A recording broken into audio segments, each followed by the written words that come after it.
Өмірдің мәні, шынайы қуаныштың көз қайнары, басқаша айтқанда рухани қалауды қандай нәрсе қанағаттандырады деп мен ізденіске көштім.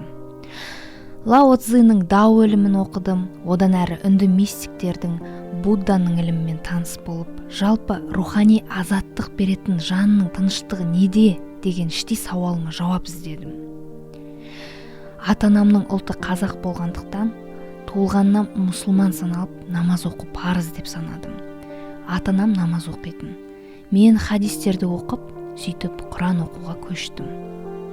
Жалпы өзімнің ізденісімнің жауабы мынау болды. Шынайы бақыт Құдайға құлшылық етуден басталады деген түсінікке келіп намазға жығылдым. Жол сілтеуші рухани ұстазым болды.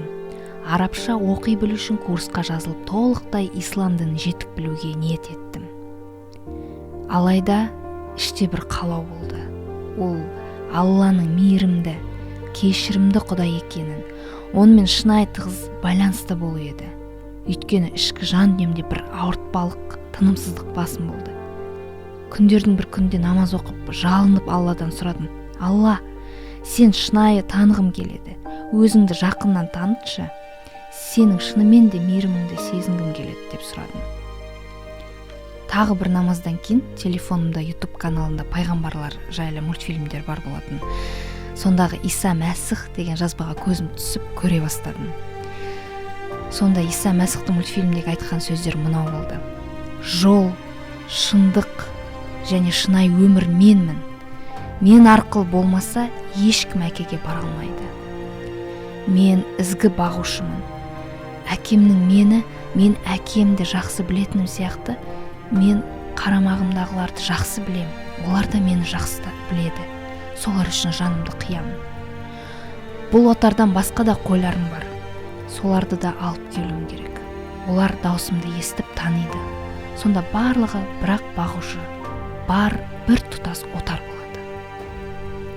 Кімде-кім менің тәнімді жеп, қанымды ішсе, ол мәңгілік өмірге ие болады. Мен оны ақырғы күні қайта тірілтем. Себебі тәнім шынайы рухани азық, ал қаным шынайы рухани сусын. Бұл сөздерді естігенде жүрегіме қатты әсер етіп, дауыстап егіліп жылай тоқтай алмадым. Бұл сөздерде ерекше күш және ішкі жан дүнием бір шөлін басқандай, іздегенді тапқандай әсер алдым. Жылаған даусымды естіген анам шошып, не болғанын сұрады. Естігенімді айтқанымда, тым әсерге берілдің, сен мұсылмансың, осыны ұмытпа, деді. Аптаның соңында бұл сөздердің әсері соншалықты жақын арада Исаның қауымына барып, шомылдыру рәсімінен өтем деп шешім қабылдадым. Анамның рухани ұстазымның тосқауылдары Исаның айтқан сөздерінің күшінен мені артқа тоқтата алмады. Мен шомылдыру рәсімінен өттім.